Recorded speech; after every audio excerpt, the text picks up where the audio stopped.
Bai, prest gaude, hasteko. Arratsalde on guztioi, eskerrik asko etortzeagatik. Lehenik eta behin eskerrak eman nahi diogu Euskal Herriko Unibertsitateko Esperientzia Modernoko ikerketa taldeari, antolaketan laguntzeagatik eta baita Maiteri ere gurekin egoteagatik. Maite Albi Dokumentazio Zentrotik feminarioak egiteko ohiturari jarraituz, tradizio horretan kokatzen da gaurko hitzaldia.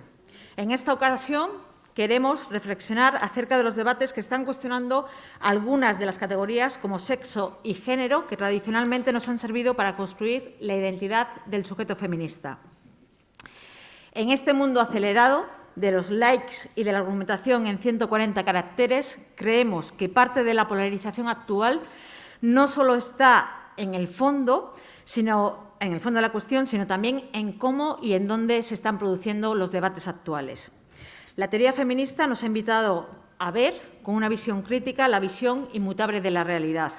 El feminismo siempre ha removido el suelo de nuestras creencias, lo que nos ha permitido individual y colectivamente proyectarnos con menos restricciones. Gracias a ello, hemos sido capaces de afrontar una agenda que nos ha permitido consensos en la demanda y en la acción social. En el momento actual, muchas veces no sabemos si tras las palabras se esconden los mismos significados. El género ha pasado de ser una categoría de análisis a ser sinónimo de mujer o feminismo. También asociarse con elementos que en principio parecerían difíciles de encajar, como igualdad, violencia, autodeterminación, opresión, expresión, imposición y así un largo etcétera. En cualquier caso, precisamente para aclarar estas cuestiones, hemos invitado a Maite Larrauri para que nos hable de feminismos, cuerpos e identidades. Al respecto, en marzo del año pasado, Maite escribía un artículo en el que señalaba: mujer es una palabra que en su definición lleva casi 3 siglos sin encajar con la realidad debido a los cambios que han impulsado las propias mujeres. La sociedad nos ha reclamado siempre un comportamiento que nos hemos empeñado en transgredir. Y continuaba: dentro de otros 100 años, si pudiéramos asomarnos a ese momento, encontraríamos un mundo incomprensible con nuestras categorías. Seguramente un nuevo orden del discurso que colocará las palabras y las cosas para que encajen de otra manera. Maite Larrauri es doctora en filosofía, un referente del feminismo de la diferencia. Es también escritora que ha sabido acercar la filosofía al público en general a través del programa de Radio Televisión Española Filosofía para Profanos, que le llevó a publicar una colección de libros con ese mismo título. Ha sido profesora de secundaria durante 36 años, 6 años de esos en el Liceo de Roma. No sé si Maite estará de acuerdo conmigo, pero yo creo que hay profesiones de las que una no se jubila. Y la profesión de profesora es una de ellas, porque... Pero la jubilan. La jubilan, pero tú aquí estás. Porque las buenas maestras que se siguen interrogando acerca de la realidad y que desde la generosidad nos invitan al resto a seguir también indagando sobre esa propia realidad y cómo construir otras nuevas realidades, las buenas maestras, yo diría que no se jubilan nunca, como es el caso de Maite. De hecho, Maite continúa junto a Dolores Sánchez realizando los seminarios de Mujeres Grandes, un espacio que desde 1997 y tal como lo definen es una escuela permanente de conocimiento, un espacio de aprendizaje plural y libre donde buscar las respuestas a las interrogantes del mundo que nos rodea. Sin más dilación, le voy a ceder la palabra a Maite, no con la intención de obtener todas las respuestas a las preguntas que le hemos planteado, sino de continuar en este debate abierto y constructivo que creemos que tiene que caracterizar a cualquier movimiento que quiera trabajar para mejorar la vida de las personas, como sin duda lo es el feminismo. Maite, cuando quieras. Arratsalde on es lo único que sé decir. Bueno, eso y 2 o 3 cosas más, porque aunque mi nombre sea Maite Larrauri, no os fiéis, o sea, soy de Valencia y no soy de aquí. Esta es la 3ª vez que vengo aquí, encantada. Muchas gracias al Centro de Documentación Feminista por invitarme, a Maitena por haber tenido la iniciativa y por haber llevado la comunicación conmigo. Y nada, muy contenta de veros aquí y de ver si puedo entrar en comunicación con vosotras. Es difícil, ¿no?, con las mascarillas, por lo menos para mí, que me gusta mirar la reacción de las personas cuando hablo, me resulta difícil, pero bueno, lo lamento. Yo sí que me la tengo que quitar porque sería incapaz de decir una palabra con la mascarilla, así que os pido excusas por esta discriminación entre vosotras y yo, ¿no? Bien, yo voy a empezar citando un relato filosófico de Borges. El relato se llama El idioma analítico de John Wilkins. Y en él, Borges decía que existía una cierta enciclopedia china que clasificaba a los animales de la siguiente manera. A. Pertenecientes al emperador. B. Embalsamados. C. Amaestrados. D. Lechones. E. Sirenas. F. Fabulosos. G. Perros sueltos. H. Incluidos en esta clasificación. I. Que se agitan como locos. J. Innumerables. K. Dibujados con un pincel finísimo de pelo de camello. L. Etcétera. M. Que acaban de romper el jarrón. N. Que de lejos parecen moscas. Bien, Borges contaba en este cuento que a él esta clasificación lo que le hacía pensar, por supuesto que es una clasificación imaginaria, ¿no? Pero lo que le hacía pensar es que esto es tan arbitrario como cualquier otra clasificación que se pueda hacer de las cosas de este mundo. Porque al fin y al cabo, la arbitrariedad existe porque nadie puede tener el esquema divino del mundo. Porque no tenemos el esquema divino del mundo, del universo, ¿vale? Y, por tanto, esta clasificación es arbitraria, pero de alguna manera nos está diciendo cualquier clasificación que cualquier cultura lleve a cabo es arbitraria. En eso Borges se mostraba como un moderno, quiero decir, un moderno de ahora, ¿no? Porque quien sí que se ha atrevido a decir que se podía conocer el esquema divino del universo fue Descartes.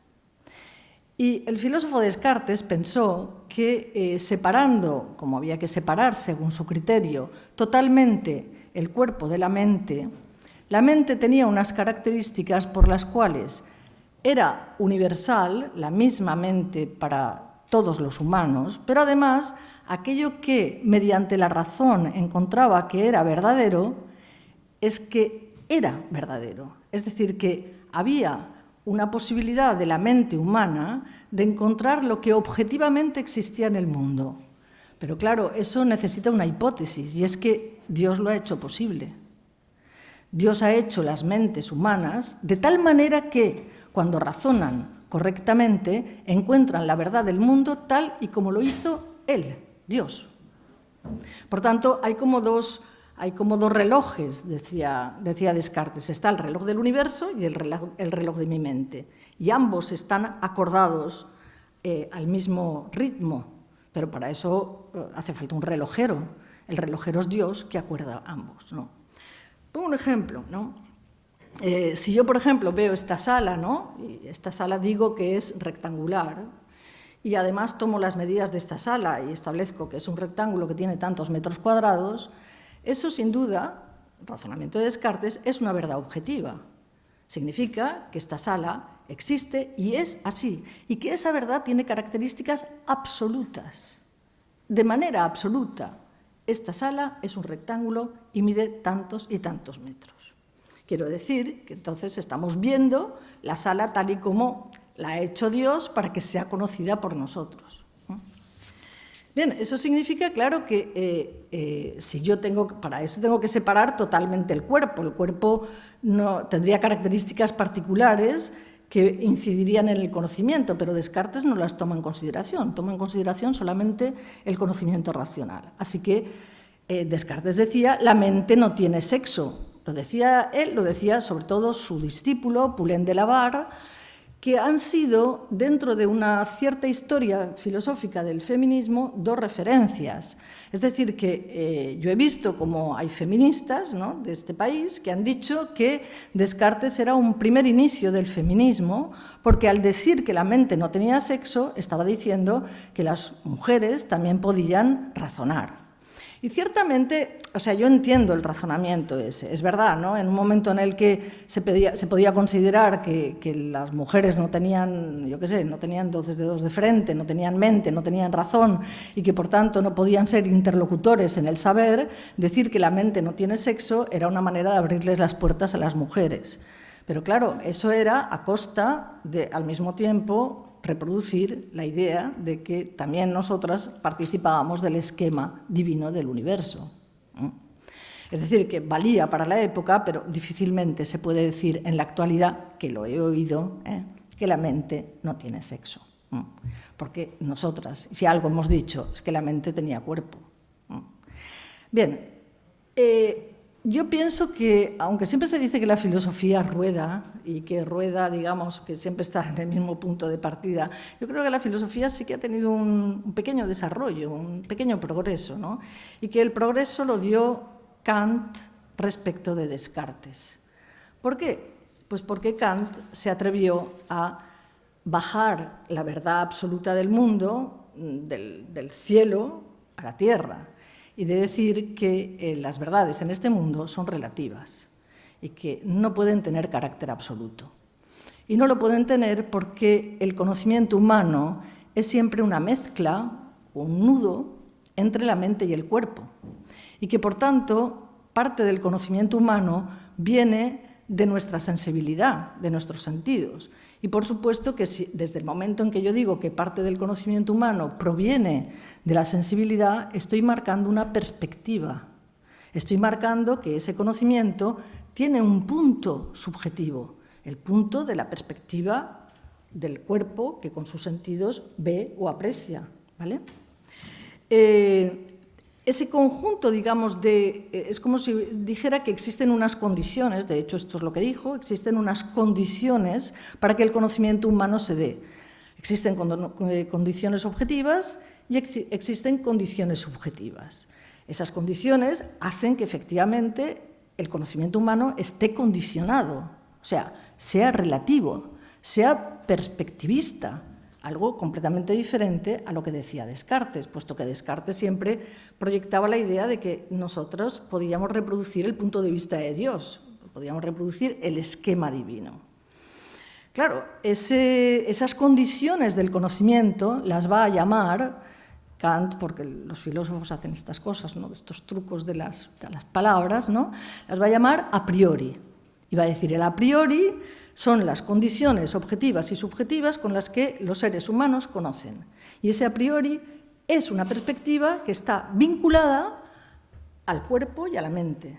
Por tanto, la razón no puede operar a la suya, independientemente del cuerpo.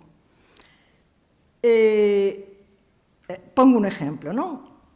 Yo diría entonces que el espacio de esta sala, que he dicho es un rectángulo, mide tanto y tal, pertenece a una especie de clasificación subjetiva que yo puedo hacer, dado que el sujeto de conocimiento son los humanos.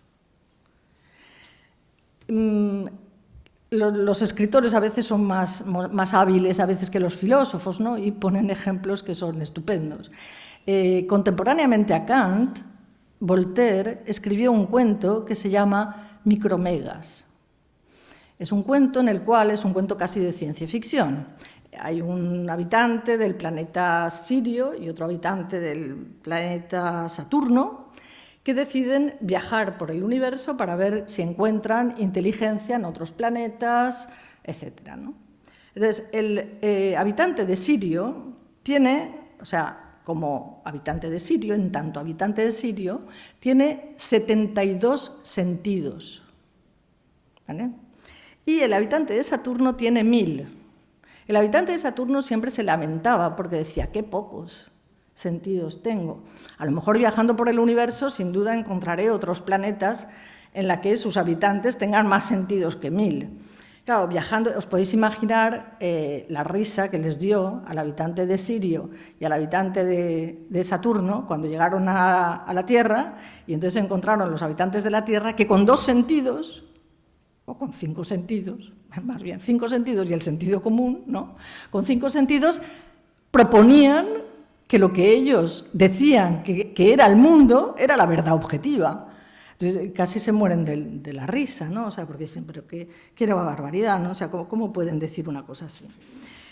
Ahí se puede ver, ¿no?, que efectivamente en el cuento de Micromegas hay como una especie de representación en el cuento, ¿no?, de cómo la perspectiva que puede dar del mundo poseer 5 sentidos, 72 o 1000, obviamente tiene que ser diferente. Es decir, si vosotras pensáis, por ejemplo, en los ojos, en los umbrales de visión que tienen los ojos, está claro que los humanos nos hemos esforzado toda la vida por ver más que lo que nuestros ojos nos permitían ver, y por tanto hemos fabricado microscopios y hemos fabricado telescopios y los hemos aplicado para ver algo más. Hemos hecho, yo qué sé, radiografías para ver dentro del cuerpo y cosas por el estilo. Hemos roto umbrales, no hemos roto todos los umbrales, es decir, lo que vemos, no podemos pensar que lo que vemos es la verdad absoluta. Seguimos viendo con una perspectiva, la perspectiva que me da el microscopio, la perspectiva que me da el telescopio, porque efectivamente el conocimiento humano está limitado a los 5 sentidos, a lo que la razón puede pergeñar a partir del conocimiento sensible que se da a unos seres en un planeta que tienen 5 sentidos, una mirada frontal, 2 ojos, bueno, etc. Bien, siguiendo con la historia, como pienso que efectivamente hay un progreso dentro de la historia de la filosofía, mi tercer paso es Michel Foucault. Porque Foucault es un kantiano, a Foucault le gustaba kantiano, y porque además Foucault es el que me ha dado la idea de empezar esta conferencia con el cuento del idioma analítico de John Wilkins, porque así, con esa clasificación, es como empieza el libro que hizo famoso a Foucault, luego lo han hecho famoso otros libros, pero el que le hizo inicialmente famoso, que se llamaba Las palabras y las cosas. Un libro que publicó en 1966 y que comienza justamente citando la clasificación de la enciclopedia china. Y Foucault decía después: a mí siempre me ha dejado un tanto incómoda esta clasificación, ¿no? No sabía si reírme o, yo qué sé, o mostrarme un poco extraño, ¿no? Porque evidentemente yo tenía ante mí algo que para mí era imposible pensar. Yo no puedo pensar con arreglo a la clasificación de la enciclopedia china. Y por tanto, si se me ofrece eso como una clasificación del mundo, yo no sabría dónde poner los perros sueltos, el etcétera, los animales pintados con el pincel de finísimo, y etcétera, etcétera, ¿no? Así que pensó que para que el pensamiento sea posible, hace falta que exista un orden, pero un orden previo, o sea, un a priori. Retomó exactamente los términos de Kant, ¿no? Hace falta un a priori, es decir, hace falta que en nuestras mentes esté delimitado lo que puede ser conocido, el objeto de conocimiento y el sujeto de conocimiento, la posición del sujeto de conocimiento. Y que entonces lo que el sujeto de conocimiento dice en cuanto a las palabras, al sentido de las palabras, a los significados de las palabras y los objetos que esas palabras delimitan en el mundo encajen.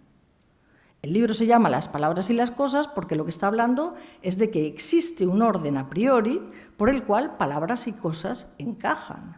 Encajan dentro de un orden, y aquí es donde viene el progreso de Foucault, cultural y por tanto culturalmente diferente. ¿Cuál es el paso de Kant a Foucault? Que Kant pensaba que las condiciones que limitan el conocimiento son de los seres humanos, todos, independientemente de la historia, de la geografía, de la raza, del sexo, de todo.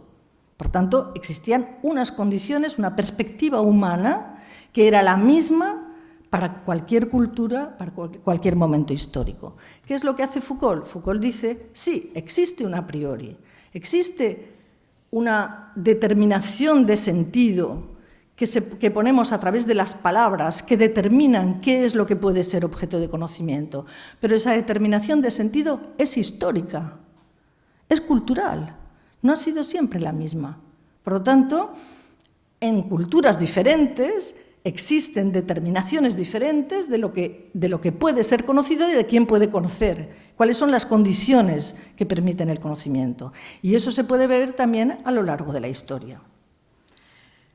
Como veis, además, en el momento en el que está poniendo el acento Foucault en que son las palabras las que determinan el sentido, y es el sentido de lo que dice las palabras las que permiten una percepción en el mundo, en ese momento ha introducido el elemento clave de la, digamos, de la limitación, de la determinación, que son las lenguas, los lenguajes.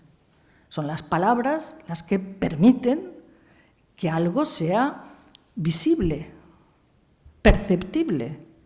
Palabras que no son las palabras que cada cual se inventa, claro está. Son las palabras que a través de una cultura han pergeñado un sentido. Pero esas palabras son las que hacen de repente que algo sea perceptible.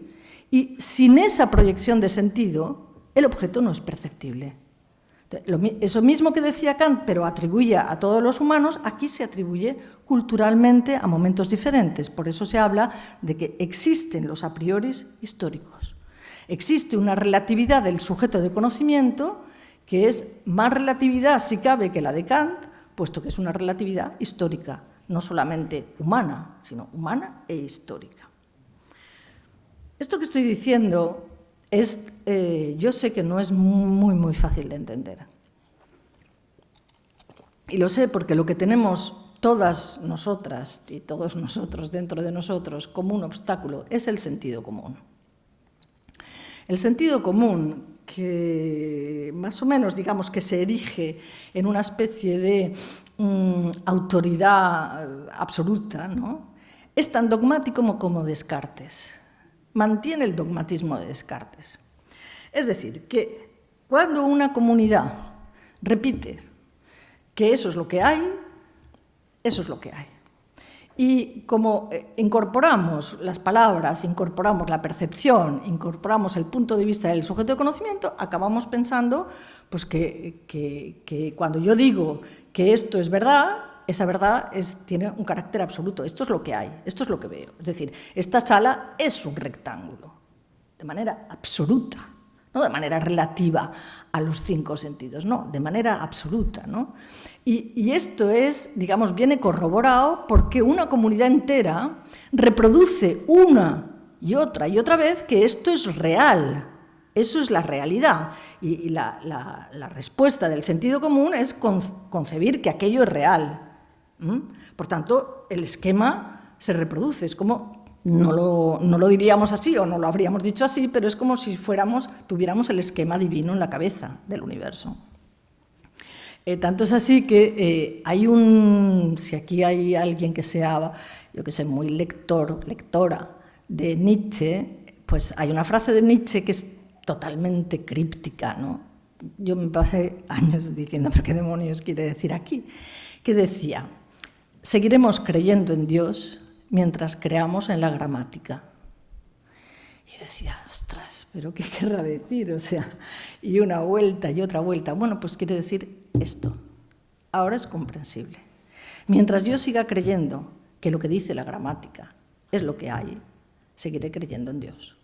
Es decir, seguiré creyendo que lo que dice mi lenguaje es lo que hay y que, por tanto, reproduzco el esquema divino del universo.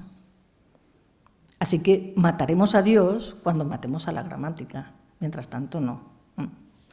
Eso es lo que hace que sea muy difícil, ¿no? Es más difícil entender el perspectivismo de Foucault que el perspectivismo de Kant, desde luego, y aún Descartes se queda, digamos, más cerca del sentido común.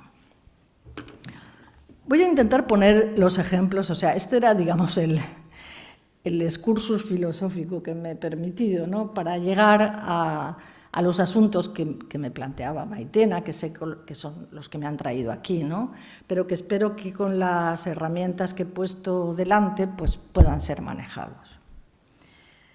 Por ejemplo, empecemos por la cuestión, ¿no? Cuando decimos hombre y mujer, ¿no?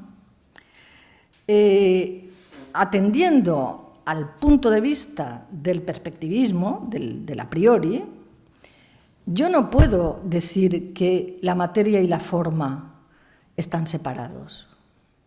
Yo no puedo decir que el sexo y el género están separados, porque no pueden estarlo. Es decir, porque es un análisis que yo podría hacer sobre la mesa de disección, pero no en la realidad. ¿Por qué? Porque en la realidad lo que hay es el sentido que doy a una palabra, la perspectiva que doy sobre un mundo para decir que hay hombres y mujeres, a los cuales responde una percepción comunitaria de que hay hombres y mujeres, y por tanto las palabras y las cosas encajan. Pero si las palabras y las cosas encajan, no es porque yo pueda separar una de la otra. Yo no puedo decir esto es materia y esto es forma, porque la forma no se puede dar sin la materia, y la materia sin la forma es invisible. Para que la materia sea visible, para que algo sea perceptible, tiene que tener la forma.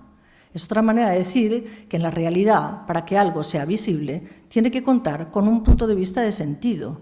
O sea, tiene que contar con un punto de vista que pueden dar las palabras, que puede dar el discurso. De lo contrario, no es perceptible. Y no vale la pena decir si estaba ahí o no. Yo no soy Dios. Yo no puedo saber si estaba ahí o no. Quiero decir, si el habitante de Sirio o el habitante de Saturno hubieran bajado a la Tierra y les hubieran dicho, clasifiquen ustedes hombres y mujeres, así de entrada no hubieran podido, ¿vale? Porque no hubiera coordinado, digamos, lo que sus sentidos decían del mundo con esas dos clasificaciones, con un binarismo puesto ahí, al cual tuvieran que responder. Es como decir, yo qué sé, que existe la naturaleza y la cultura. Son dos separaciones, una cosa que tampoco podemos separar. No puede existir para nosotros naturaleza y cultura, porque cualquier visión, cualquier clasificación que hagamos a raíz de la naturaleza ya tiene una perspectiva cultural. Por tanto, tampoco podemos separarla. Lo podemos separar analíticamente, lo podemos separar con las palabras, pero no podemos separarlo ahí en la realidad y decir, esto es naturaleza sin cultura. Es como si yo pudiera decir, este es el mundo sin perspectiva, sin visibilidad. Jolín, o sea, ¿me queréis decir cómo puedo decir que ese es el mundo sin visibilidad? ¿Cómo puedo decir que ese es el mundo si no es el mundo que yo veo? O sea, yo no puedo decir este es el mundo independientemente de que lo veamos. ¿Cómo puedo decir eso? Si soy Dios. Si soy Dios, sí. Puedo decir este es el mundo independientemente de que lo veamos. Pero si yo no soy Dios, yo no puedo separar el mundo de la visión del mundo. No puedo hacerlo. ¿Vale? ¿Eso qué quiere decir? ¿Que yo estoy diciendo que no hay hombres y mujeres? No. Yo estoy diciendo que el binarismo sexual es una verdad. Yo lo digo claramente, aquí estamos mujeres, allí al fondo creo que hay un chaval, no lo sé, ni siquiera, igual me equivoco, ni lo hay. Me he equivocado. Y que en todo caso es una verdad, pero es una verdad histórica. El momento en que yo digo que es una verdad histórica, ya estoy diciendo que no es una verdad absoluta. Ya estoy diciendo que la historia es una cosa que cambia.